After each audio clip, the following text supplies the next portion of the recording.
I spent few years, susah juga lah. But macam few years I was like in my depression mode. Yep. And how is it showing now?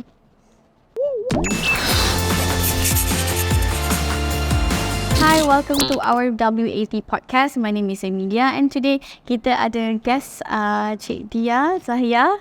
Introduce yourself. Okay, hi, my name is Dhiya Zahia. Can call me Dhiya. So right now I'm working baru je jejak dunia pekerjaan as social media specialist for one of the media company. So yang pakar social media lah, I guess. Baru nak pakar. Baru nak pakar. Akan menjadi pakar. So today W.A.T Podcast akan sentuh this one topic is children's POV in polygamy. So kalau polygamy dalam family and what does actually affect children, because selalunya kita akan cakap pasal polygamy, kita akan apa yang perspektif dari segi partner, the wife, the husband, the other women, the other men, whoever.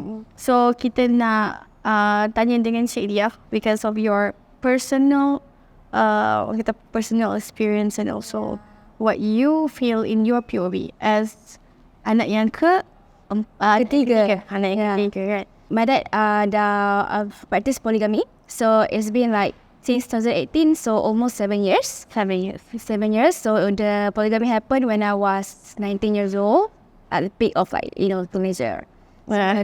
So baru nak rasa umur 20 macam tu kan. But then things happen, and so right now I am me.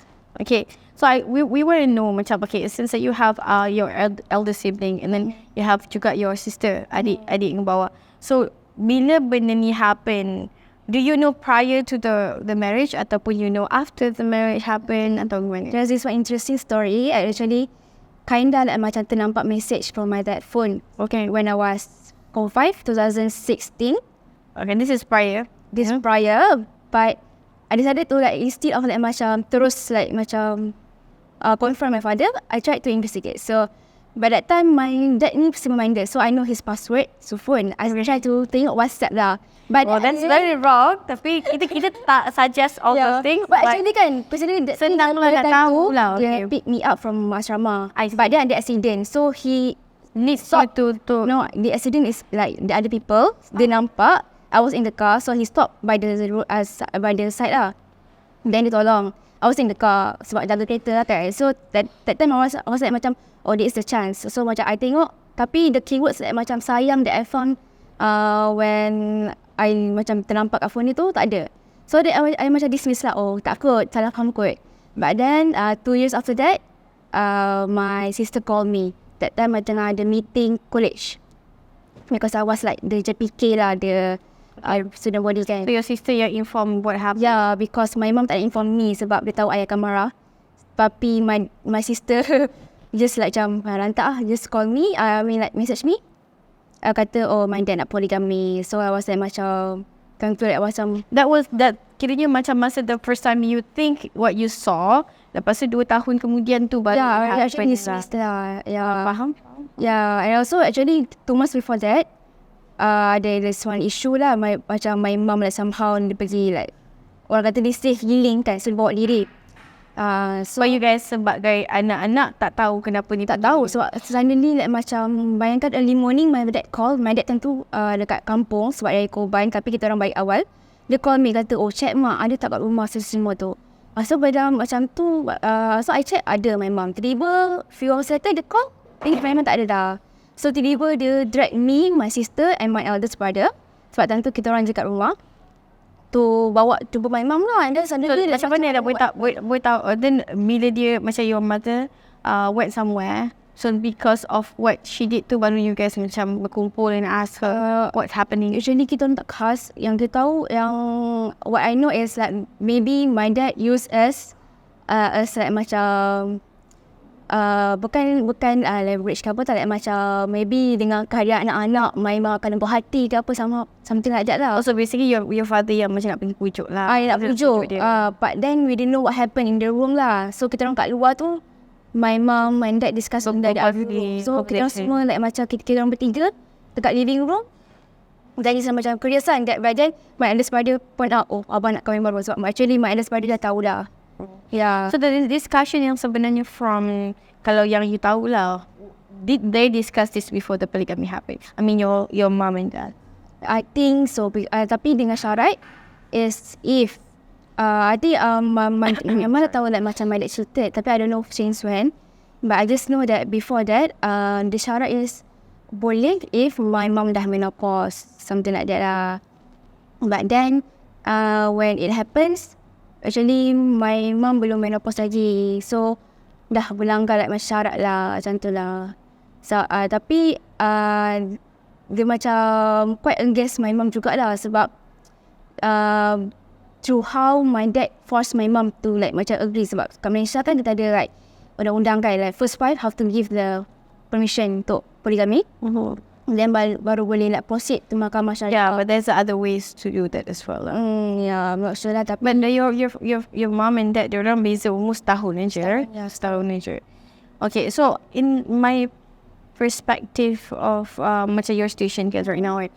Okay, like you said before, prior to our interview, that you said that this person that he got married to adalah someone yang he knows very well from very long time ago. Someone yang macam schoolmate lah, schoolmate. But then have dah lama tak jumpa, and then suddenly they actually reunite, dia jumpa, and then this women pun dah, this lady pun dah dah married before, dah ada anak-anak juga, and now they are in the 50s. Betul. Yeah, true. In the 50s. So, in your perspective, why, this is like your opinion dulu, right?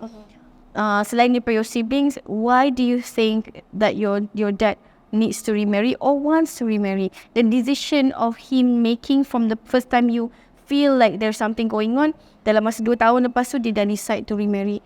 Not decide to marry one more lady in his life. Kenapa you rasa this is your perspective? Okay, my perspective. I try to think about my dad lah. Macam maybe there's like no spark between them anymore. Although my mom still love him, so maybe like there's no like excitement. So he seeks for like the excitement, the affection from other people, because what my mom said, since polygamy, the things that he did not do to my mom, all the affection he gives to the other woman right now. So I think that's how lah. Maybe he seeks affection and attention from other people. So and maybe if want to put it in a good light, my dad is like maybe dia nak bantu in some way, nak bantu the second wife financially, since he's a single mom. Yeah, that's one way if want to put it in good light lah. Faham. Okay, so macam contoh, I asked you before whether this your stepmother dia bekerja atau having her own source of income, plus she has children banyak juga yang dah mostly dah kahwin. So basically tak ada tanggungan dia untuk membesarkan anak-anak semua dah besar. So do you think that she is depending on your dad solely on financial, solely on things like that? Do you think so? From based what I know, from my knowledge, right now financially, I think yes, depend on my father, because I don't know, I tak tahu banyak sangat pasal dia. What I know is like the single mom, and then anak dia mostly dah bekerja. I think only 2 of them, I think the youngest one still belajar. Maybe dia ada side business, I'm not sure. So dia tak adalah macam 100%. Like some certain women kan macam betul-betul tak bekerja, masalah ada anak-anak, lepas tu tapi dia adalah juga source of income, but at the same time she also depends on your dad in certain things. Maybe lah, sebab I tak tahu sangat, so I tak ambil tahu sangat. Faham tak? Okay, after 7 years, don't you think that macam whatever that they have is actually legit, and after 7 years the marriage is bukanlah sekejap aja. So basically 7 plus 2 years that they know each other again will be 7, 8, 9 years dah. Do you have a calling ataupun a desire to get to know your stepmother, to actually understand the situation further, to decide what actually happened, then macam walaupun you agree ataupun tidak, to know the truth why this happened in perspective of their love triangle, contohnya your mom, your dad, your stepmother. Everybody has their side of story. Do you think you need to know? I don't think I need to know, because I'm like macam sekarang ni, it's like I'm at a peaceful phase. So I tak ada curiosity nak tahu kenapa and why, because actually I know how dia approach my mom to get her approval to marry my dad. So How was it? She messaged my mom like, okay, bagilah peluang untuk my father's name. Bagilah peluang untuk dia ni bahagia pula, bagi dia kebahagiaan. So bagilah dia kahwin dengan saya.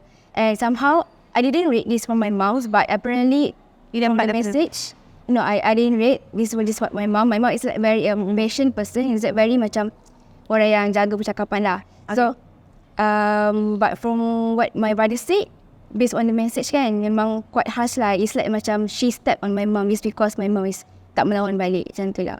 Macam forcing lah. Yeah. I mean, to be honest with you, I rasa for me, I tak agree je lah kalau macam when you try to compare a relationship from another woman to another man, it's definitely macam satu benda yang tak boleh compare, no matter kita adalah, you know, the second wife ke apa. What we have with this person lain. Macam mana kita punya relationship with friends, mungkin kita punya, katalah kita dengan si Polan ni macam ni, rasa berbual dia, conversation dia lain dengan lain-lain. So there's no comparison in terms of dia lebih rapat dengan aku ataupun dia rapat aku. So I think the approach is quite harsh. This is just a basic view aja lah. So I believe that benda-benda macam ni is not supposed to be any conversation between the second wife and the first wife. It's more on the husband itself, how dia nak cakap dengan the first wife and how dia nak cakap dengan the second wife. Macam mana pun there's always a boundary. So I am sorry for that to happen. Tetapi like I said, there's always like a side of story kan. Macam what actually happened between your mom and dad, and how I actually respect kalau macam the man, you know, tak adalah macam pergi cheat on another woman and tinggalkan wife dia, because there's so many times sebelum tu happen in real life. Dia bukan kata macam untuk menjaga je, untuk tolong lah. Contohnya yang ini orang kata balu kan. So macam bukan pasal tu pun, kadang-kadang pasal benda lain, just because a prettier woman, younger woman, and the old spark in that spell. Macam tu. Sebab banyak we have touched some of this topic before. Macam men nowadays, they just nak cari yang spark tu, tapi dia cari yang much younger. Contohnya your dad ni, dia pun kahwin someone yang older than your mom. So dia adalah certain things kat situ yang we can see it's not that yang dicarikan mungkin. Tapi dia pun tidaklah meninggalkan your mom. So that's what I want to know after the marriage. Apa yang your dad do maybe differently ataupun sama je macam masa sebelum kahwin dengan the second wife? The differently is between soalnya time like we spend much lesser time, and up till now I still rasa tak adil. I mean in terms of like time, so kan kita tahu like poligami kita kena bahagikan masa sama rata kan. It doesn't matter lah how, tapi just adil. So living in different states. Yeah, living in different states. So my dad actually ulang balik from the other negeri lain ke KL lah. Yeah. So how often is that? Yeah. Okay. So since I said that it happens during like macam my sister and me tengah membesar, do study kan. So actually kalau macam weekend tu, actually most of the time macam kita patut spend together with anak-anak yang ni kan. But then most of the weekend he actually spend at the other state. So orang kata nak boarding time tu memang tak ada like macam make this study. Tapi sebelum the marriage happen, do you guys really spend time like that? Yeah, we actually at least ke shopping mall, at least berjalan ke sini, and then travel. Do you think that macam there's a chance of your dad sebenarnya ada idea to actually, if everybody is accepting the situation, you guys can actually spend time together? Contohnya, you know, that his children dengan the other woman punya children to actually get to know each other. So dia terpisah macam air dengan minyak for the past 7 years. I think, and he's just one man. I think no, because the punya starting pun dah like macam already like macam make us have a bad impression on them, which is like macam okay, one, the cara they approach my mom, and how do any of your mom punya children did macam contohnya your brother ke ataupun isteri yang pernah bercakap dengan stepmother dia punya children, any attempt of communication dengan the certain wife? So I think maybe my eldest brother pernah jumpa, but I don't think they discuss anything. My second brother pun pernah terserempak dekat kedai makan, tapi just there after that, tak ada like proper discussion, proper hangout, like macam you spend time like macam to sit together.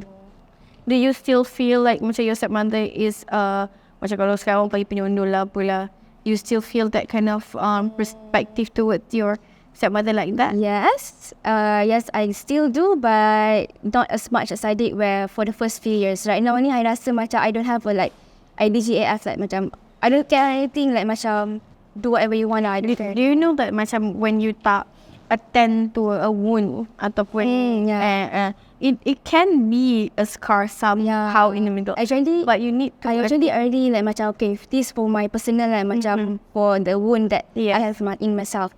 I spent few years susah juga lah, but macam few years I was like in my depression mode. And how is it showing you often talk about this with your siblings tak? Do they have the same problem ataupun just you? Atau dia orang macam betul-betul Kita orang jenis yang tak heart to heart. Dia boleh tahu tapi macam tak pernah bercakap betul-betul. Like macam memang dari kecil pun tak adalah macam nak share sangat. Do you what is the age gap? You and your sister? 3 years. 3 years. Okay, you and your brother diorang? Eldest 11, for me and eldest 7, me and the second 6. So, quite rapat. Memang susah. So macam okay, tell me the truth is, what is actually the one yang hurts you the most?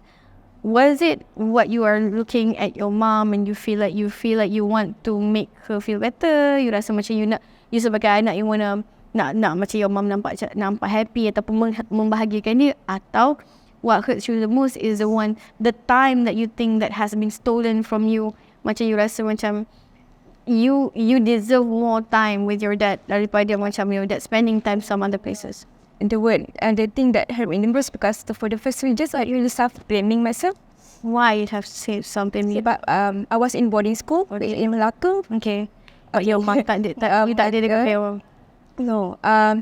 And I think that makes macam give the opportunity for my dad to macam pergi dunia and spend time with the schoolmate lah. So sebab it started when I pergi boarding school, sebab since dekat Melaka, so macam my dad selalu running Melaka and then dia selalu spend time reunion. So I still blaming myself sebab macam that's the unbab dia. That's the reason why everything chaos. Like, I opened the path.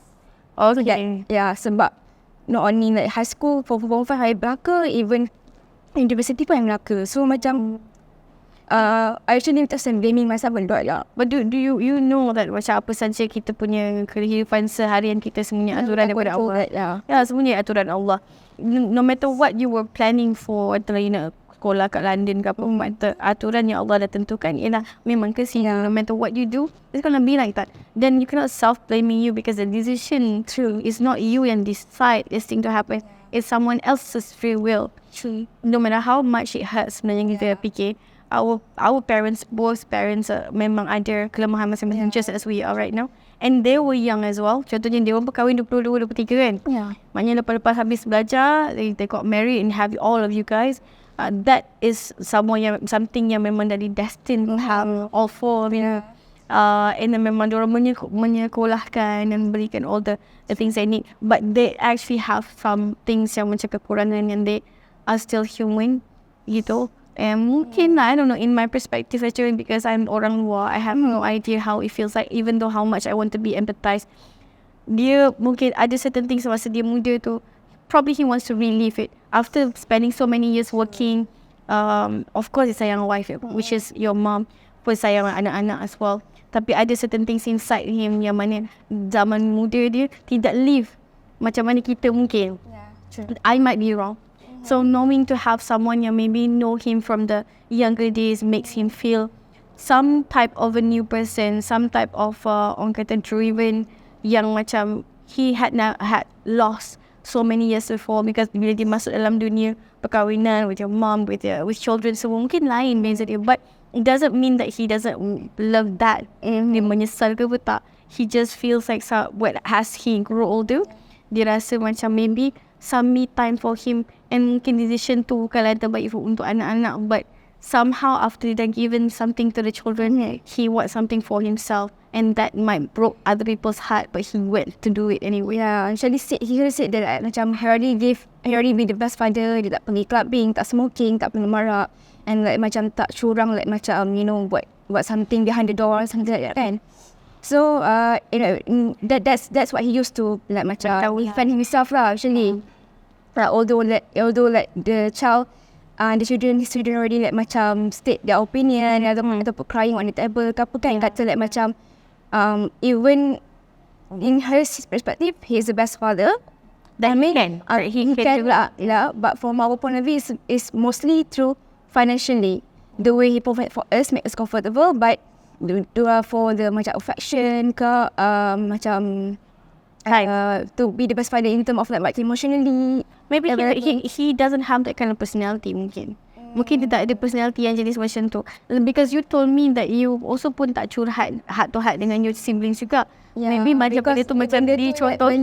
Benda tu like benda tu like macam it has been in that way since I was saya tahu membesar tu kita tak ada like macam we are not like the macam siblings yang boleh heart to heart kan. Kita orang just macam cakap lah kalau macam katakan during the phase ada problem tu kan. So we have our siblings group chat. So my brothers tu just like macam kalau ada perempuan kat rumah I macam beritahu my brother, and then my brother like macam okay, dia tahu, and then dia tahulah apa the aspect test. Itulah. What about your mom now? How does she cope after the 7 years? I think right now my mom and my dad is just like two people who live in a house together, but just like macam two people. It's not like so antara diorang sebagai husband and wife is something that you don't know what's going to happen, dan tak pernah discuss apa. Mostly kadang-kadang benda yang biasa pun dia communicate to WhatsApp, and then macam kalau kat rumah tu pun it just be there like macam. Pernah tak your mom say something yang curhat dia pula, macam maybe dia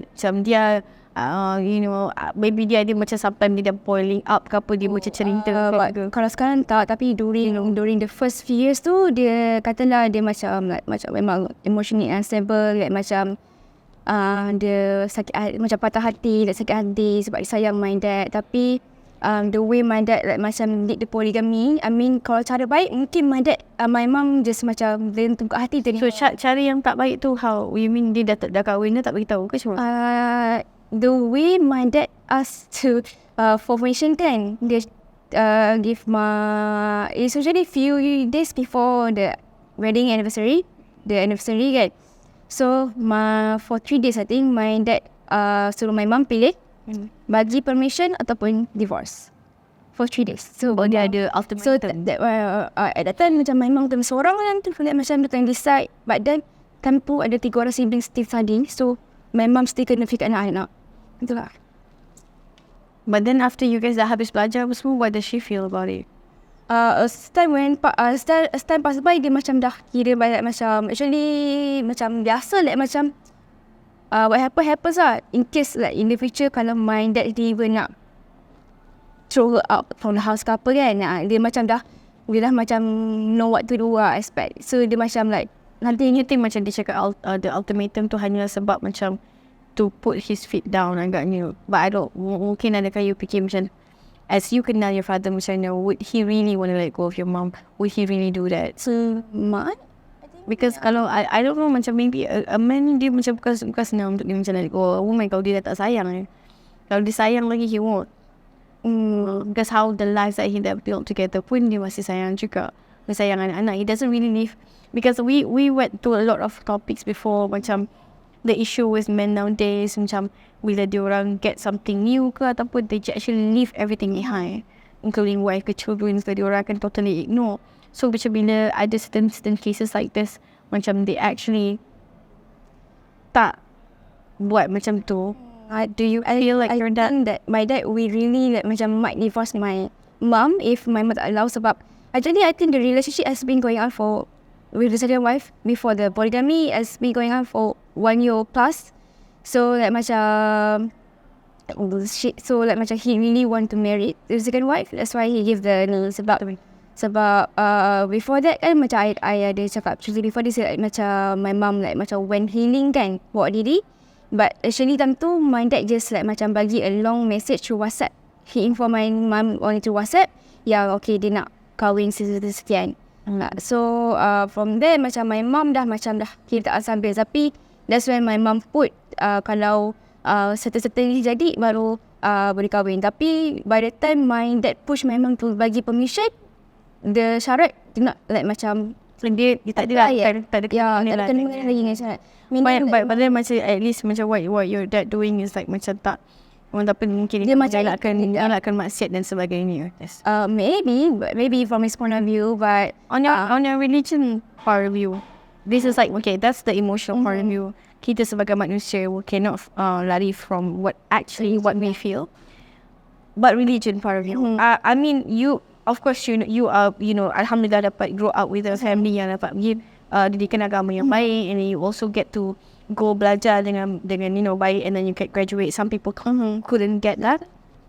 On religious part of view, what do you feel about this? I think from religious point of view, I think it's good that my dad actually asked macam instead of like macam lari pergi Thailand kahwin kan, dia actually ask dia macam ada hormat dengan wife ataupun macam certain cases macam jenis dah kahwin dah bertahun pun ada yang cakap macam sebenarnya kita orang baru tahu our father kahwin 5-6 tahun dah, just keep on lying and lying. Or some people macam they just don't have some relationship outside tapi tak kahwin pun. So itu salah satunya lagi. What do you feel? But you say ingatkan maksiat in one way kalau nak halalkan is better lah.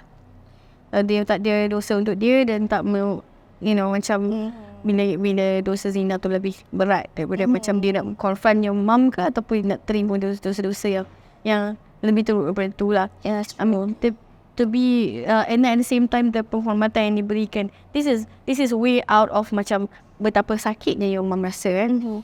But the way yang your dia macam let the husband marry juga walaupun hancur hati dia semua tu, the compensation of the pain is beyond our imagination yang Allah Ta'ala bagi to your mom, the ones that give birth to form you, raise you, and then got her heart really broken into pieces and still there after 7 years. Masya Allah, in that sense of pain, in the consideration and sacrifice, Allah tidak akan menidakkan the pain. Especially when she is in pain, she keeps on macam doakan Allah and everything. Dia masih lagi melayan suami dengan baik. So satu benda tu macam it's not sia-sia. But what right now is antara dia dengan husband dia is something that is fixable in Allah's eyes. But as children to your father, itu belum fix lagi. Yeah, we don't want to be macam having all these good deeds that you are doing, sayang your mom apa semua, tapi that thing yang macam masih mengecikkan hati your father in that way akan keep you a barrier between you and success. So I feel like macam even though it's also hancurkan, like based on how strong your mom is, how crazy strong that is, I can never imagine kalau I mesti macam I want to go out from here, I don't want to live with you anymore. Macam mungkin banyak perempuan akan rasa macam tu. But because you're her daughter, surely you have the same strength to actually macam absorb the 7 years is a long time that dia dah memperistrikan seseorang, which is just a mother yang mana by right memang seperti ibu juga for you, but all of you have not crossed the the boundaries between two lives. Yang membuatkan you resent juga. No matter macam mana you sayang, you ada resentment yang macam I won't say hate, tapi I would say uncomfortable. So that's yang macam membuatkan you rasa crying so much, you rasa sedih because even though how much you want to ignore everything, tapi benda tu can never be ignored because he is your father, he is you. Without your dad, you will never be here. You will never have any of this. Walaupun banyak dosa dia tu, you rasa kecil hati tu. I feel like the moment macam kawan tu kan lain. The moment you feel like you bagi sikit lah give and take towards him, I'm sure he comes running as well.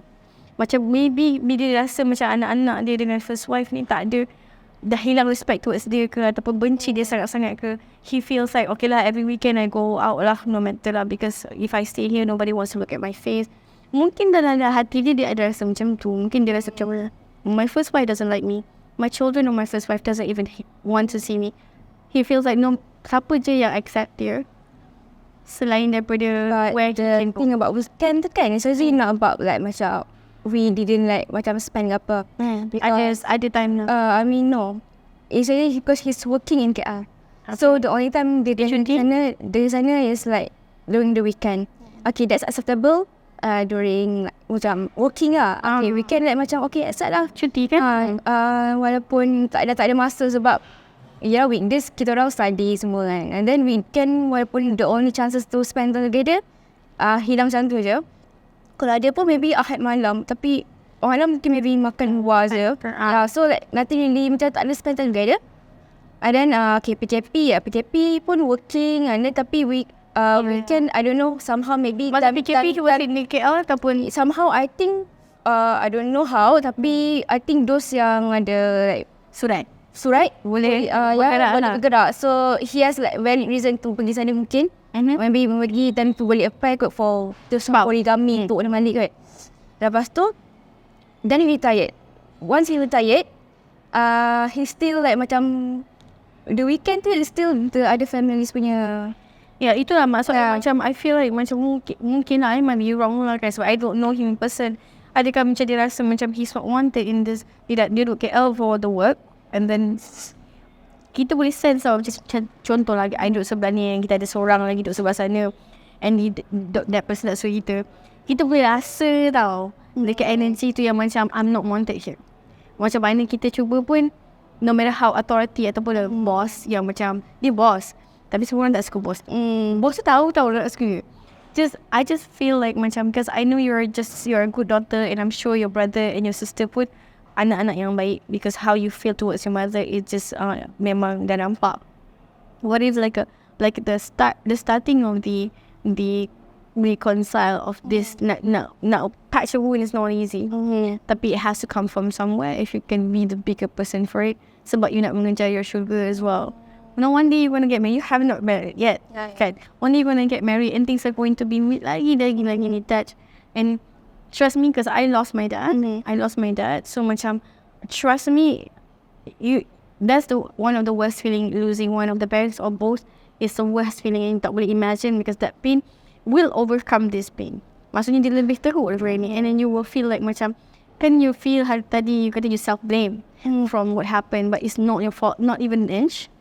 Tapi kalau lepas ni, if di depan, masa depan, he's getting older, bila you didn't do anything to patch it up, the self-blame is even worse.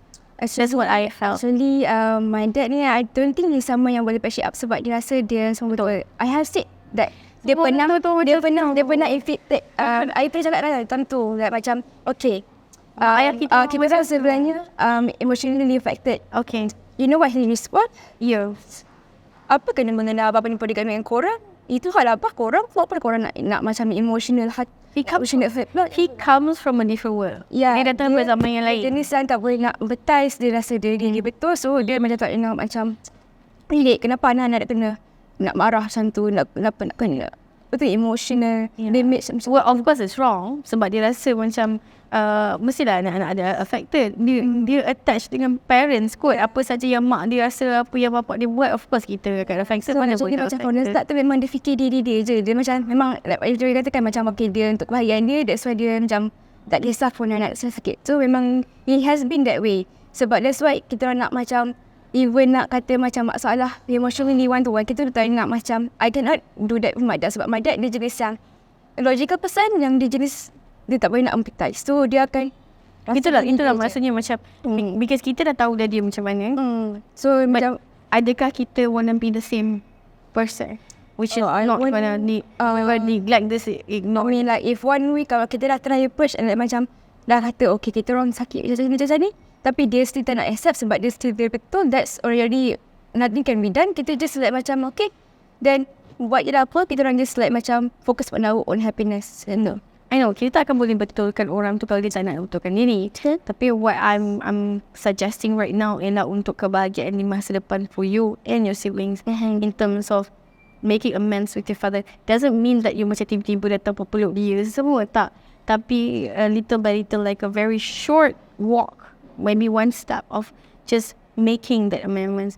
And itu yang satu benda kita selalu macam talk to in our podcast section. Doa is very very powerful. Doa untuk melembutkan hati mak bapak kita, to be more understanding of how we feel. Allah saja yang boleh bantu kita, boleh buka hati dia, boleh buka hati your mom dengan the second wife, to be as a family. Because bila kita jadi macam ni, memang kesalahan tu nampak siapa salah. Tapi benda dah jadi. And setan suka berperankan macam ni. Syaitan sangat suka mak tak cakap dengan anak, anak tak cakap dengan bapa. It's something that is a very satu accomplishment yang sangat successful bagi team mereka. So what we don't want is to prolong and make it worse. Because bila kasih sayang ayah ni, it can never be undone. So macam nak mengenangkan jasa dia, mengenangkan apa budi dia dan kasih sayang dia tu anak-anak tu, maybe daripada 10 step yang dah terjauh dengan dia, maybe we can just satu, and then kita tengok macam mana Alhamdulillah. Sebab berdendam macam tu, I know it's easy to feel mad daripada macam forgiving. I'm not asking you to forgive, tapi mungkin dari segi macam bila your mom sees the children dah orang kata apa, kurangkan that anger tu. Yeah, actually sekarang ni ada kata anger tu dah kurang sebab Alhamdulillah. okay, for 7 years I just know that the first 2 years tu memang I rasa okay, for the first years especially I really rich and mana-mana every night overthinking, anxiety. The second year I rasa macam okay lah, almost like macam I still macam marah, tapi still like, I still can like macam dah start for macam stand up lah, macam like macam stronger lah, a bit stronger than the first year. Okay. Then the third year 2020 is PKP, right? 2020 COVID nak sampai middle of 2020. So 2020 and 2021 for most like 21 dari tu, I would say that was like my healing phase because okay, of course semua orang nak kahwin semua kan, sebab this I think affects my view on relationship. I still nak kahwin, tapi you scared that you will be facing the same thing. Yeah. So macam ada trust issue. Definitely. Yeah. Sometimes bukan setakat from the being in the polygamy punya family akan rasa stress issue, tapi sometimes benda-benda lain pun. Some people macam dia banyak kali berkawan macam jadi pun jadi trust issue. Yeah, dia macam in terms of friends, saya rasa macam Alhamdulillah ada kawan yang support, positive. But in terms of relationship, I macam how much I want to focus on the present during that time lah. I cannot just macam, I cannot overthinking lah macam maybe one day awal-awal dia tunjuk sayang, but nanti dia macam boleh dia berubah fikiran. That's because even my parents pun dah kahwin, dah almost 3 years kahwin, pun dah boleh macam tu, apa tak lagi kalau macam this way just kan. We can aturkan benda kita aturkan. That was like my thoughts during the healing phase lah. So right now ni I tried dia dah jadi macam although I boleh macam ada sikit lagi like macam just like what to expect then. Dia kata sesuatu like macam at least kalau things happen I can prepare for myself. Tapi sekarang ni I'm more focus on present. Like macam I guess at the present time ini tak okay, ini tak okay je. Kau nanti kalau tak okay, tak okay. So macam sekarang ni I think one of the benefits from this whole situation is I can see the red flags and turn off in the guys quickly, much better, clearer. So I jadi pakai yang tu lah. So macam orang tu dah tak boleh, I boleh buat awal-awal. Orang tu dah tak boleh tipu you lah. Tak boleh tipu lah. So macam at least I tahu apa yang I deserve, how to be treated, how I want to be treated, and then if I see like certain things yang macam ini macam tak boleh ini tak boleh ni, so I better buat tu. That's one thing lah. So you know kan macam orang kata he's a red flag but I'm blind kan lah. So I'm not that type of person lah. So dia that's macam like a kalau red thing flag macam tu lah. Betul. So that's one thing lah. So I can see right now walaupun scar tu ada dah tertutup, tapi scar tu ada, tapi I am much a better person than I was few years ago. So I just feel like macam you will be much more at peace bila certain things tu macam with your father tak dapat lepaskan, because dia tetap satu macam dosa kan bila kita buat kat raya tu.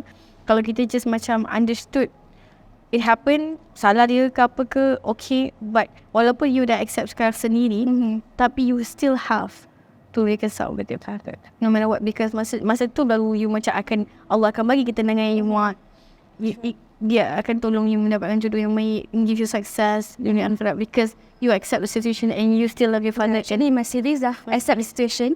Accept you. I mean the whole situation. Okay. They accept dah. Actually macam okay, dia selalu spend time kat sana pun kita dah macam dah okay, let's biasa macam letting be lah. So macam sebab kita orang pun like macam sekarang pun ayah ada like my niece, my nephew, so kita orang just spend time together. Kalau ayah ada tentu or not, it's up to him, because dia sendiri dah ada jadual, because even if you plan something our family time pun kita kena follow dia punya jadual. If ada kerja kan, padahal dia retire dah berapa dah? Because dia dekat sana lah, and then dia retire baru setahun tu.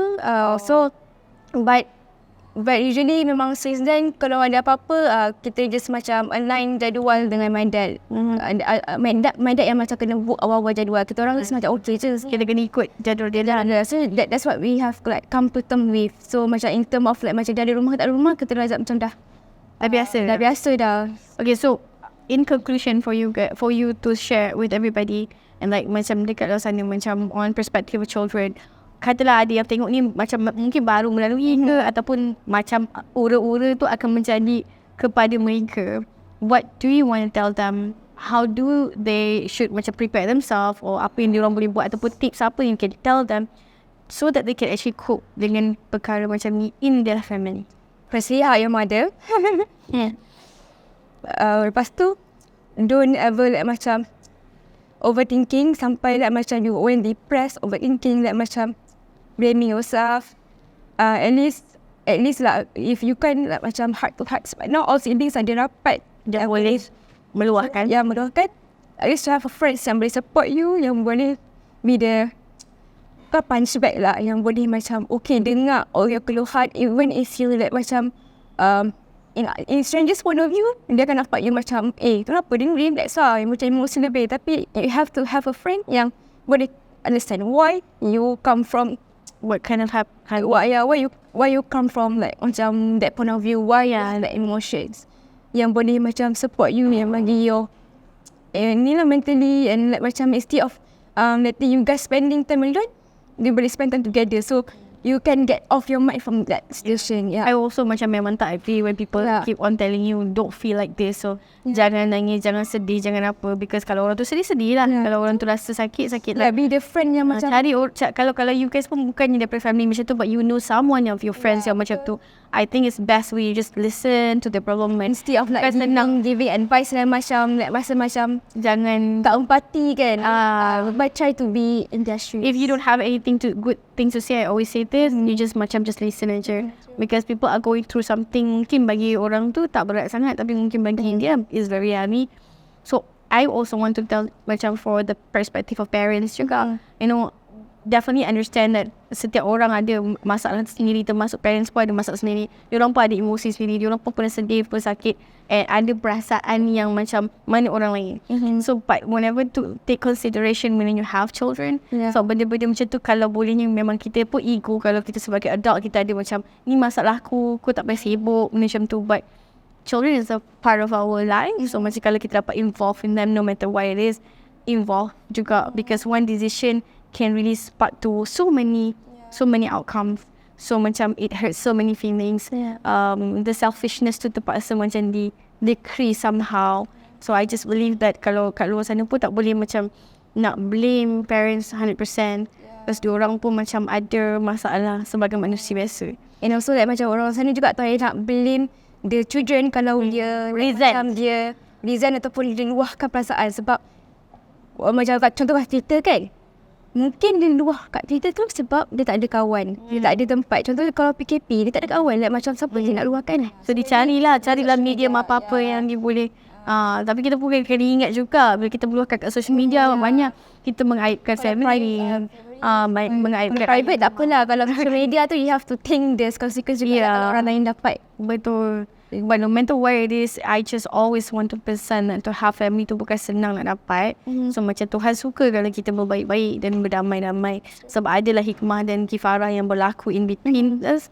So macam kalau boleh tu kita, kalau dengan anak pun, kalau boleh parents tu yang mendahulukan dulu pun okey juga. Tapi kalau anak pun mendahulukan dulu pun okey juga, asalkan benda tu ada perdamaian. Because Tuhan tak suka kalau kita bergaduh, dan syaitan sangat happy kalau kita macam benci ayah kita ke benci mak kita ke, memang syaitan suka sangat benda tu lah. So in the end of the day, no matter what is the problem tu, can agree to disagree. But janganlah bawa sampai ke macam bawa sampai ke mati. Ya, betul. Bawa sampai ke mati. Anything last thing that you want to say to everybody? Like, I don't know, one day macam even macam semua orang yang ada lalui benda yang hard time sekarang ni, one day korang akan rasa macam akhirnya I'm at that level yang dah ada like yang paling sakit tu dah akan turun juga eventually. Dia macam the sky is there for us to like, macam to macam ingat lah, macam to know that macam we have been there, tapi benda tu yang akan make you a better person, InsyaAllah. but just that you have to have the macam pendirian lah, that you want to be the better person lah, bukan jadi lagi teruk lah. Sebab sekarang ada orang dia buat benda-benda yang macam salah segi undang lah, I would say, sebab they want to express the anger, emotion. So macam-macam patah balik. Tadi lah, what I hope for myself is like I just focus on myself. I want to macam make my life happier, because you can choose your own family, but you can choose a good life for you. Good life for you, yeah. So just macam it might seem selfish, but it's for your own good lah. Alright, so thank you for watching and listening to our podcast. Thank you so much.